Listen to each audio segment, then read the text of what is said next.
Welcome to the Credit Union Sales and Marketing Podcast. Your hosts, Bill McKenna, Paul Robert, and special guests discuss ideas for creating alignment in your sales and marketing efforts and ways to accelerate growth. Now let's get started. Hello and welcome to another episode of the Credit Union Sales and Marketing Podcast. I'm your co-host, Bill McKenna. And as always, my co-host is Paul Robert. Say hello, Paul. Hello, Paul. How you doing, Bill? Doing well. We've got that intro down pretty much pat, don't we? We almost every time say the exact same thing. It's if it works off Broadway, you got to use it on Broadway, Bill. It's a different audience every night, so you just keep the same lines. Hey, we got two Eastern PA guys on the line here. I don't know if I'm going to get a word in edgewise, It's really doubtful, but we'll see what we can do. So if you have I'm sure there's some sort of insight that you can give us that seems valuable for this one. I'll type it into the chat because I won't be able to get any airtime probably. Actually, that is not true at all, Paul. We know that you have a lot of wisdom when it comes to helping credit with strategy. So today we're going to focus a little bit on strategic planning and what's happening with credit unions. And we have a really special guest with us. His name is Dave Crocker. And Dave, say hello to our audience and tell them a little bit about yourself. Well, first of all, you guys were a regular Sonny and Cher duo. I can. Ooh. Which one's Sonny and which one's Cher? I wasn't going to go there. I know this is going to be fun. Yeah. I'm Dave Crocker, and I'm the Chief Strategic Officer at Strategic Process Management. And we spend a lot of time with credit unions providing all kinds of different utility. As a matter of fact, we kind of look at ourselves as a utility man on the baseball team at a credit union. So we will do everything from facilitating strategic planning to building CUSOs to helping run different project management organizations, steering organizations, and the like. And we kind of flow through the entire organization in a number of different ways. And we just, again, providing that ancillary utility when credit unions don't have resources to do certain things that require immediate attention. Dave, it's interesting because you and I met when I was at American Heritage, and I know you've worked with them for some time. And, we've mentioned them a number of times on this show just because of our involvement. But I remember when you came into American Heritage, I remember one of the things happened was, as an outside looking in, a person, an observer who's worked with them closely, you challenged a lot of our thinking. And I loved that. Matter of fact, when it first happened, I wasn't a big fan. I was like, who is this guy asking me all of these questions, digging in really deep, making me feel like I don't know my job? And the truth is, I think that is really one of the things that works really well. Credit unions don't always enjoy that, but your outside looking in approach is important. And Paul, I know you do the same thing with your clients. I think we challenge, don't you think, Paul, we challenge their thinking sometimes? Well, and, Dave, just to hand this off to you, I think our mentality is, in general, what got you here isn't what's going to get you to where you need to be in the future. I mean, the world has changed and we have to change with it. And so I think it's not only challenging what we've done in the past, it's also just changing the whole methodology and the thought process and so forth. And it sounds like that's what you're experiencing and seeing as well. We're certainly not shy about bringing truth to power. There's no question about that. And we do provide that perspective from the outside looking in. And a lot of times what happens is, whether it's a credit union or other organization, we work with other organizations as well, but I don't know if they get in a rut, but they certainly have habits that are formed over many, many years. And the people that are executing leadership in those institutions are basing their leadership on the habits, whether they're good or bad, that they've developed over the past several years. And so when we come in, we're kind of like a fresh light that says, okay, I know that you've been doing these certain things for a very, very long time, but you've got to consider some other avenues or some other solutions, and that's what we try to provide. And I think a lot of times, Dave, it's myopia, right? I mean, that's all they know is their credit union, and that's, there's a lot of value to that. So we're not trying to diminish it. However, you need a healthy blend, don't you, of internal knowledge as well as that external perspective that you alluded to. The line that we always use is we enhance the periphery of ideation. So especially at credit unions, people think about the same thing, year after year and week after week. And we find that just by making suggestions, and that's how we're using AI these days, is to help come up with these new suggestions that really just expand the periphery of ideation. It's not all about the same thing year after year after year. Technology is changing, market demands are changing so quickly that we've got to get people thinking about all of those things that maybe they're not conventional anymore. All of this stuff that is new, all of this stuff that that young people are demanding from financial institutions. You have to expand again the periphery of ideation is what we call it, and that's particularly what we do most of at SPM. Yeah, it's really good. And one of the things, we're getting ready to kick off 2 seasons right now. So season number 1 is the NFL, right? We're getting ready Thursday night just to have a game and whatever. But here's the thing.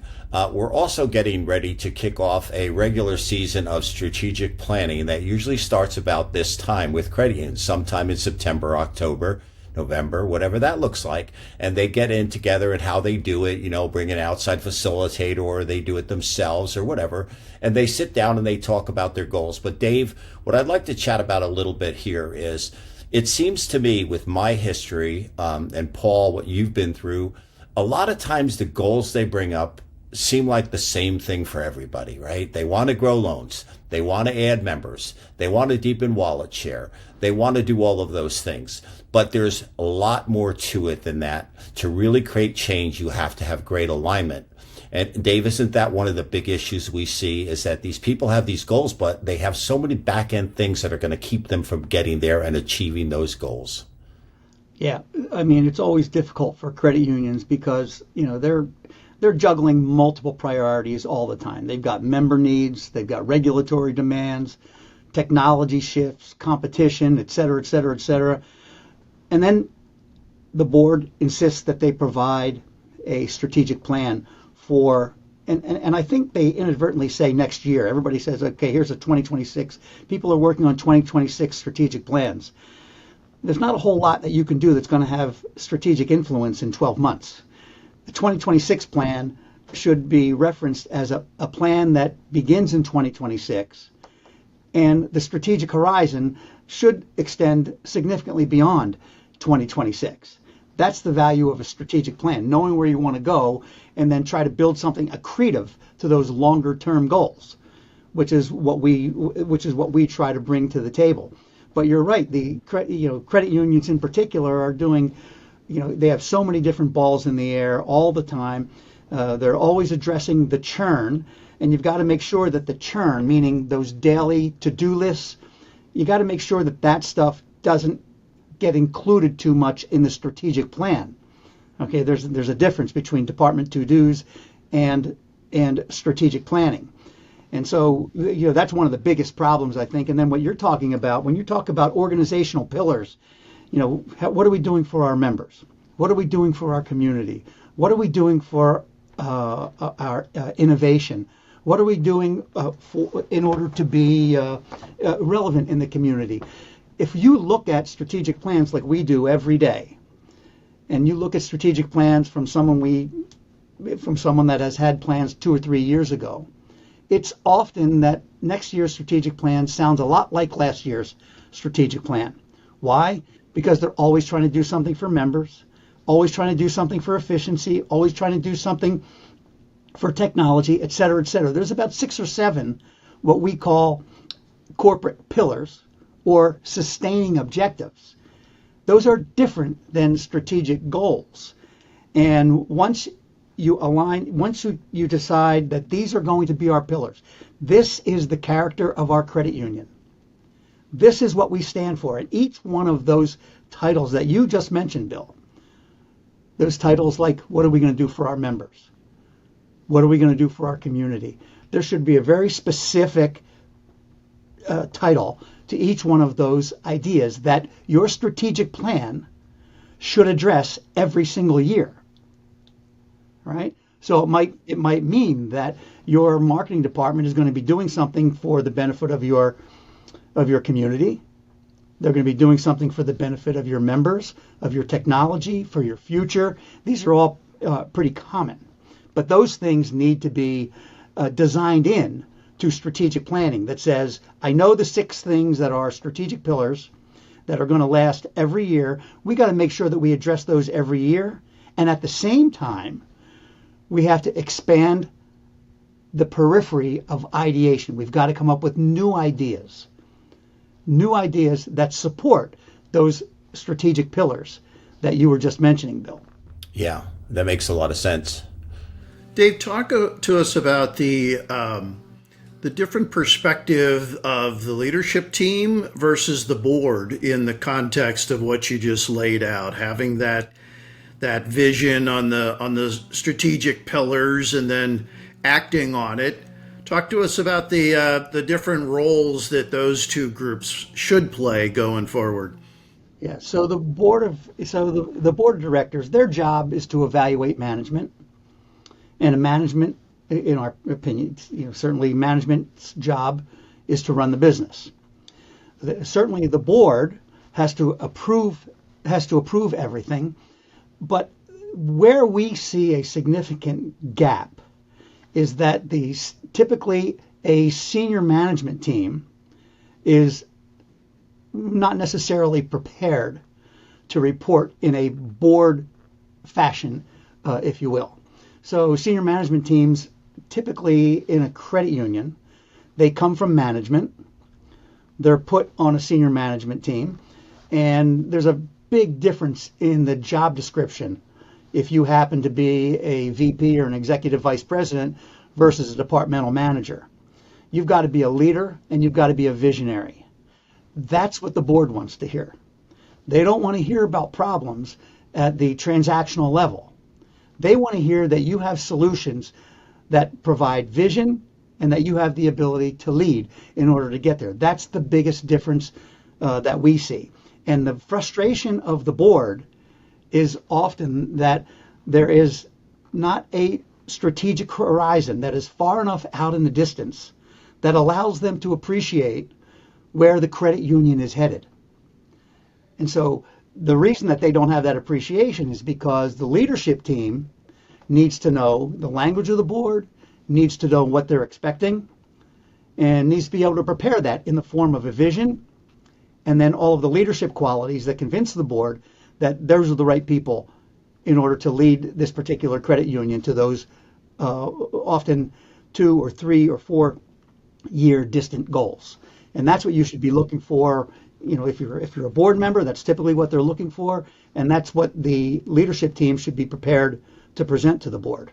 Yeah, it's about alignment, isn't it, Dave? It's really about alignment, because so many times we see we have goals, but we're not necessarily aligning them with the pillars, the important things that have to happen, or the people within the organization. Now, one of the things we're going to jump into why we're having you guest here, because you've come up with something called ProStrategy.AI.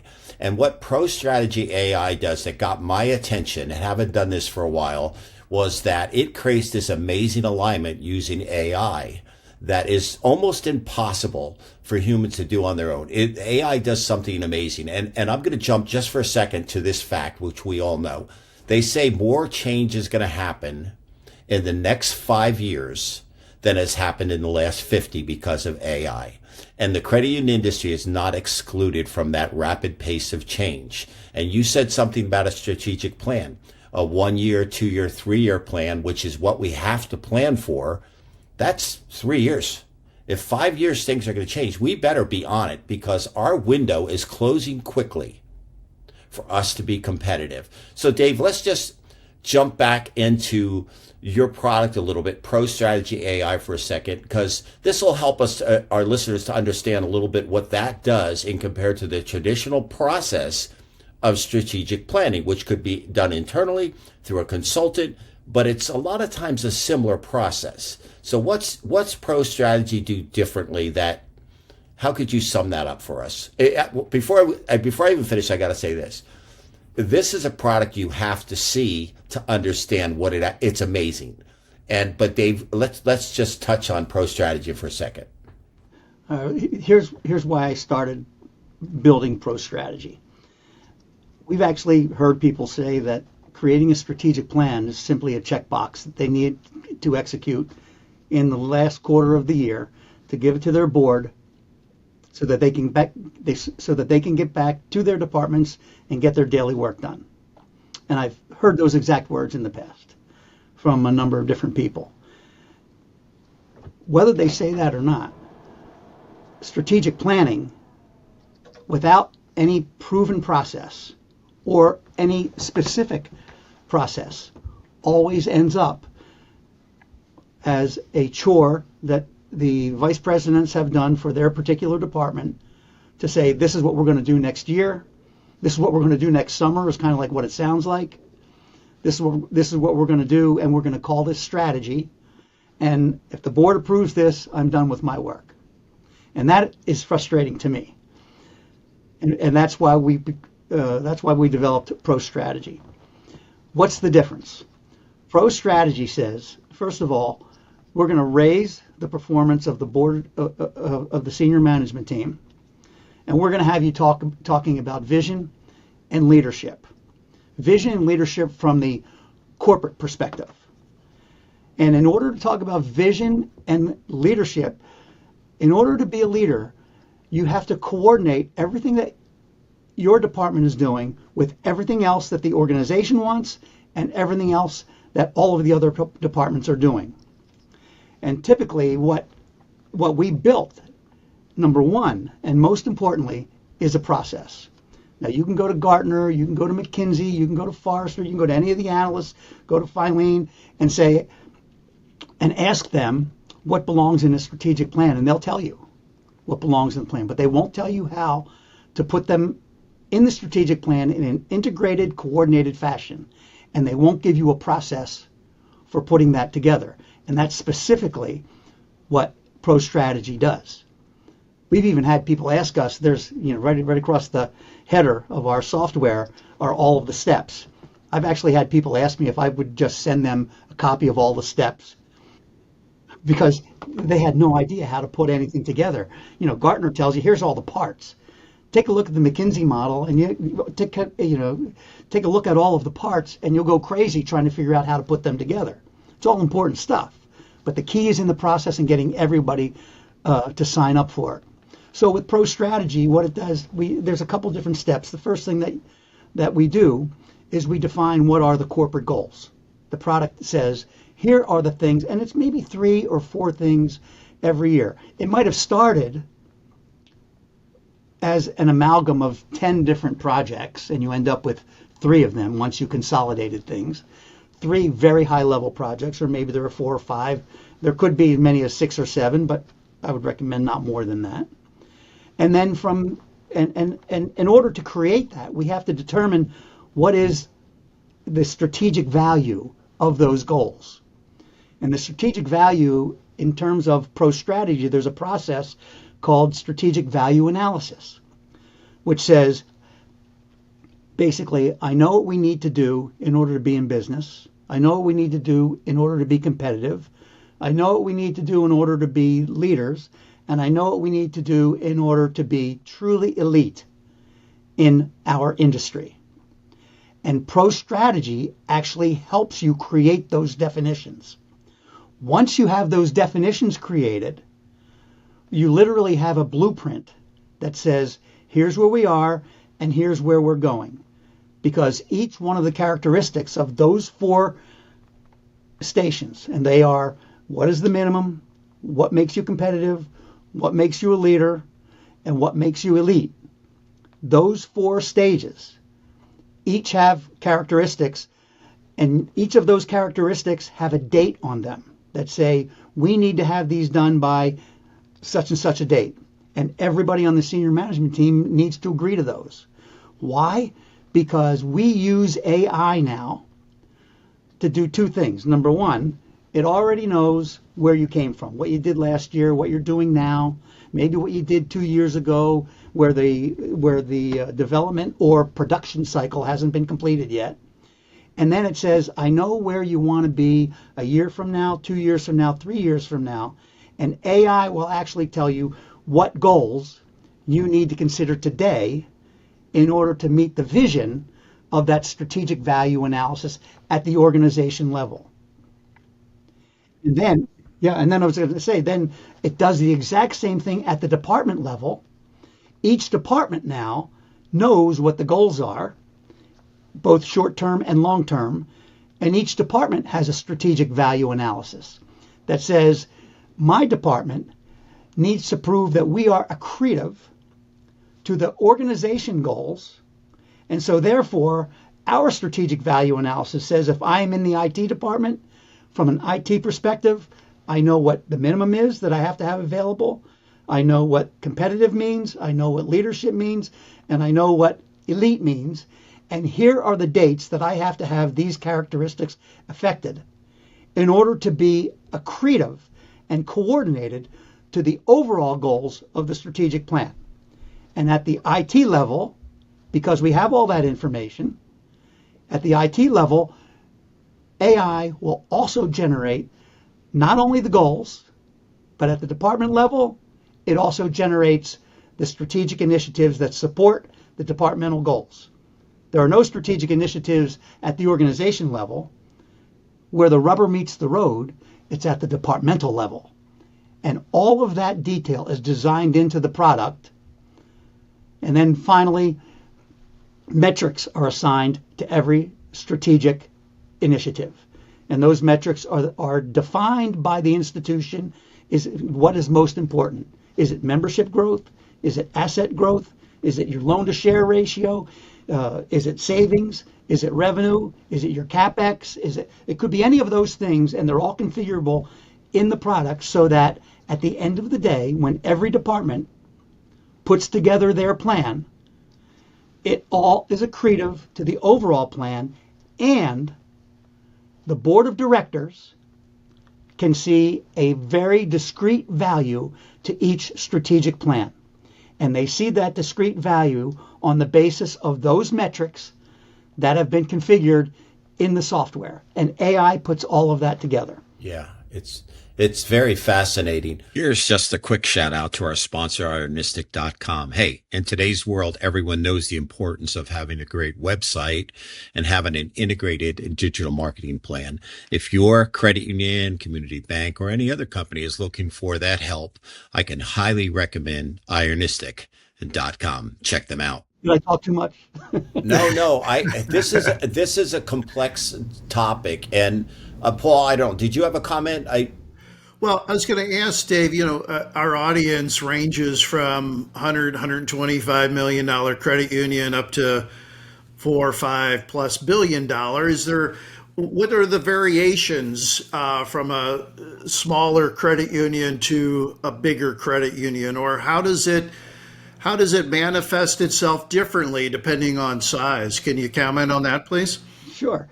So the characteristics that you put in, it's very sensitive to who you are as a credit union. As a matter of fact, AI gets trained on your particular credit union. If you're a $125 million credit union, or even less than a $100 million credit union, somebody might still insist that you have a strategic plan, and the product is sensitive to who you are, what's your competition in your particular area, and that's all based on what it is that you want to become 2 and 3 and 4 years from now. Right? If you're a $100 million credit union, you don't have a strategic plan that's going to make you a $5 billion credit union in 3 years. It's just not possible. But what you consider elite, and what a credit union that's $5 billion is going to consider elite in 3 years, are two completely different things. And so AI it allows the product to be sensitive to who you are and what you represent and what you want to provide to your market. and that it's all about segmenting, and you can do all kinds of segmenting in the product. What type of market are we in, and who are we looking to acquire? What are we looking to bring in terms of the types of members that we have? Do our members present an asset value of $8,000 a piece, or do they present an asset value of $3,000 a piece? And how are we going to capitalize on either one of those metrics? Right? That's strategy. That's what you need to strategize on. You don't strategize to compete with Bank of America if you're a $100 million credit union on a national basis, but you can strategize to compete with Bank of America at your $100 million level in your community by segmenting that out and trying to, and pulling out those qualities that you want to get in order to attract members against the competition of, the big banks and even the big credit unions in a lot of cases. No, I was just going to say, Bill, we talk about differentiation a lot, but I love how Dave's talking about being elite and what that means. I mean, I don't think many credit unions think of it in those terms. They think about surviving, maybe thriving, but not being elite. So I love that verbiage, Dave. You're hitting on a topic that I love. When we're consulting, that discussion at the organization level is the most fun and the most interesting, because you sit everybody in the room. Typically what happens is, and you don't need ProStrategy to do this. You should be doing this anyway, right? So I'm not trying to sell ProStrategy. I'm trying to sell the value of a strategic value analysis. Sit with all of your senior people in the room and then ask them, what is it that we need to do just to be in business here? Tell me what those, and by the way, there should not be more than 10 things, maybe even 7 things. Focus, focus, focus is what we talk about. Maybe there's just 7 things that define the minimum. And you'd be surprised when everybody agrees on the minimum, not all 7 things we're doing today. Oh, good. That tells me that strategically, we better get that one thing that's not being done today, we better get that on schedule. What's going to make us competitive? Well, competitive with who? Our market? Okay, good. Tell me about what competition means. And then everybody will start throwing things out on the table. So this is facilitating a discussion that really defines where you are and where you're going. And so competitive, you might have 3 or 4 things out of the 7 or 8 things that are not done yet. Well, look, before you can be a leader and before you can be elite, you've got to be competitive. So get these things on schedule. And the discussions, when you hear somebody say, hey, we have to do this by Q3 of 2026, and somebody else says, well, in my particular department, I need that done by Q2 of 2026 in order that I can do these other wonderful things, right? And those kinds of discussions actually get people pulling in the right and in the same direction. And then you get to leadership. And sometimes you find that you're doing 1 or 2 leadership things now, but most of that is a year out, maybe 2 years out. And elite might be 2 or 3 years out. But here's the key. If you present that strategic value analysis to the board of directors, they know where you think you're going. And they get the opportunity to say, wow, these guys really do have a plan. If you ask your team to come up with a roadmap, that means something different, and I'm not really sure how to do it. I'm not sure what I'd be leaving out or what I should be including, but when you break it down into these 4 steps, and that's one of the key things that, ProStrategy, we have a patent pending on all of this, but these 4 steps, strategic value analysis, is the key. It is the Pandora's box of strategic planning. Tell me that you understand, and we always ask for a depth of knowledge. We ask to see, tell me why you said that minimum means these 3 things. And what does a depth of knowledge mean to the CEO? It means that if the CEO had to do your work himself, he probably would have come up with the same conclusion. That's the depth of knowledge that senior management needs to represent to the CEO and to the board of directors. Why did we say elite? Just give me the depth of knowledge that says, you understand that these are the most important things that we could be doing 3 or 4 years from now with new technology, and here's why we think this is elite, and here's what kind of revenue we think it's going to bring in, asset value, membership, et cetera, et cetera. Just give us a depth of knowledge. because that's all you can ask for. Nobody really has a crystal ball, but you can. It's that depth of knowledge that we as facilitators, maybe we drive our clients crazy sometimes by asking them, give me that depth of knowledge. Tell me what you studied. Where'd you do your research? Most people on a senior management team aren't aware that they're supposed to do all the research. They're supposed to look at their competitors, their market, the vendors. Look at the vendors. See what billions in some cases of dollars they're spending on for something that you might not see for 3 or 4 years. I'll tell you what, if you find that somebody's spending $1 billion on technology for credit unions, you might look at that very carefully because you may have to plan on it. Because everybody might be doing that. That's the research. That's where that depth of knowledge comes from. The CEO, right? And if I'm asking Bill, where'd you come up with this idea? Good. Just make me feel good that you did all the work. Yeah. And so let me touch on a couple other points here and that I think are really critical. So we all have this depth of knowledge, let's call it, in our brains of what we know. But we also have a lot of stuff we don't know. We're not all that smart. And you mentioned earlier, sometimes people may have went through the organization and moved into a role as the vice president of lending or the senior vice president. And yet, sure, they understand the business and certainly they're smart enough to understand what to do. But here's where AI comes into play. And this is what I love. For instance, when we use ChatGPT right now and we feed that information about something, it becomes more intelligent. The more we feed it, the smarter it gets, the more it knows about our credit, and the more it knows about everything. The same thing is happening here within ProStrategy, where you feed it information. But the other thing it does is, as someone who wants to learn more, it allows us to ask AI things, and it tells us, it builds our depth of knowledge.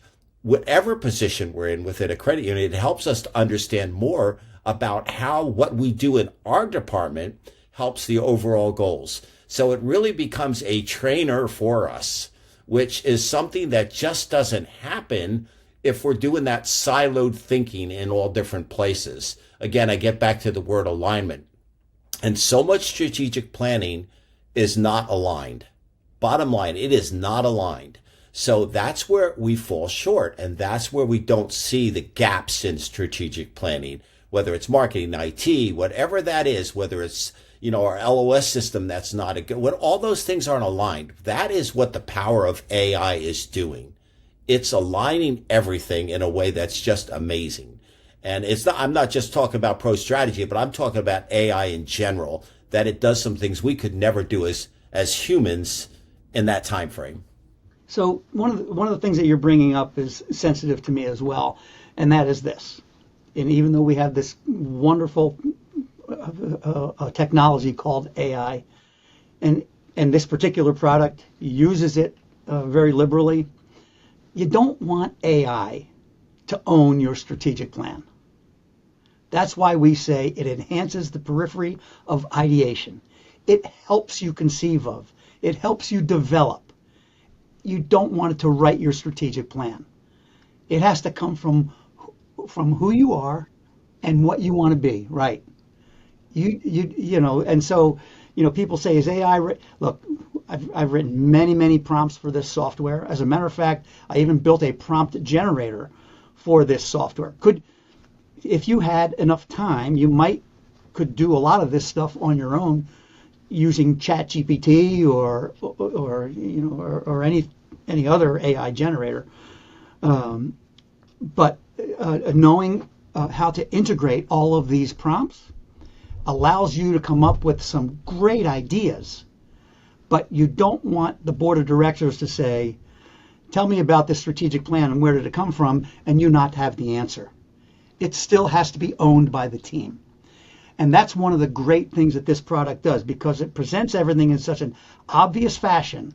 And what it's presenting, obviously, is the coordination and agreement of the senior management team on what the strategy and what the overall strategic planning goals should be. It pulls everybody together. That's the value of AI. It's not the detail, in my opinion. It's the fact that it's pulling everybody to ideate together and in a coordinated fashion. And Bill, I love how that translates back to the culture of the organization because, Dave, if we're producing this from the heart, an organic process, now it permeates everybody in the organization. It's not just a document that's produced once a year, as you alluded to earlier. It's not just, that's senior leadership's thing and that's the board's thing. No, it's everybody's thing. And we have to, weave it through the fabric of our culture as we move forward. So love that perspective on it. Yeah, I love that line, moving this through the fabric of culture, of the corporate culture. Is it really just takes advantage of the fabric of that corporate culture, and it doesn't skew from that at all. Yeah, Dave, I know we've only touched on some of this stuff today, and this is certainly one of those conversations that, we could talk probably for an hour and a half on it because there's so much to cover, right? But we know every credit union is at a point right now where they're looking at what their future is. And it's super important that they take time to really understand what does a good strategic plan look like. And I would love for them to be able to reach out again to you and dig in a little bit deeper about whether it's ProStrategy or even some of your insights on strategic planning. Now, I know you're a guy that's always willing to have those conversations with the credit union. So if someone wanted to talk to you or get in touch with you, what's the best way to do that? The easiest thing to do is go to ProStrategy.AI, go to the webpage. It's actually on Strategic Process Management's website, but if you just type in ProStrategy.AI, it'll take you right there, and there's a little form there that you can fill out, and we will get a hold of you right away. Or you can, that's probably the easiest thing, or you can email me anytime you want at dave@strategicprocessmanagement.com. Great. I will definitely tell people that a conversation with Dave about what they're doing is pretty cool. And it might not be for everybody yet, but what you'll learn from it is quite fascinating. Paul, you and I talk about this all the time. I'm so glad you just chimed in a few minutes ago about the fabric of the culture and the brand. That this is all about making sure, again, we create the alignment so everyone is on the same page. It's like, I'm sure just recently people are having tug of wars, maybe at the recent picnics or something, and when everyone's pulling on the same side, things happen, right? You win. But without people being aligned, it doesn't work. And that is the biggest downfall in most strategic planning. They put the document back on the shelf and they're really not able to execute it in a uniform way, an aligned way. You know what? One of the things I wanted to point out, I know a lot of credit unions have a lot of things going on all the time. And typically strategic planning, they always think that they can do strategic planning in 2 or 3 days, but with a product, with a process, and again, it doesn't have to be ProStrategy, but with a hardened process that says this is what we're going to do first, second, and third. At least with the experience of ProStrategy, it actually is less disruptive. So if you've got core conversions going on, or you're putting in a new online banking system or something like, you've got big projects that are going on and you're trying to push strategic planning out. It's a tool like ProStrategy which allows you to do both in parallel, because ProStrategy sort of manages itself. It takes you through the process, puts all of the information where it's supposed to be, organizes things for people where they typically would take a long time to organize stuff. And the product itself does most of that kind of work. So it is a benefit if somebody is really busy and stressing about how they're going to get strategic planning done for 2026. Paul, any last minute insights, comments, snide remarks, as I say sometimes? We talk about attracting new members, younger members. We talk about attracting, retaining new young employees. Studies show that those people want to do business with and they want to work for organizations that know where they're going, that they've got their act together, So strategic planning plays a whole new role in our organizational culture today than it ever has. And so the tools that Dave's talked about today, I think, are really terrific in helping credit unions achieve that and stand out for the right reasons, like we talked about earlier. Yeah, I agree with all those things. Thanks for that comment. Yeah. And my takeaway, my biggest one is, hey, if you're a credit union out there who wants to be elite, if you want to be a mover and shaker in the industry, if you want to be here, you need to take a serious look at what strategic planning is and realize that our window is closing quickly. The time frame we have as an industry, we have a lot of consolidation continuing to happen. And it's if we really want to do that, we have to understand the importance of building a solid plan and being able to execute on that. The right people in the right seats, which Paul and I always talk about. All of those things just have to work and work together and be aligned. Hey, Dave, it was really great to have you today on the podcast. I'm looking forward to it. And again, anyone who wants to remember, ProStrategy.AI, check it out. Go see what they're doing. You can arrange the time to talk to Dave if you're interested. And certainly if you guys are ever interested in talking to Paul and I, you know how to find us at creditunionssalesandmarketing.com. And we'll see you again on the next episode of the Credit Union Sales and Marketing Podcast. Talk again soon.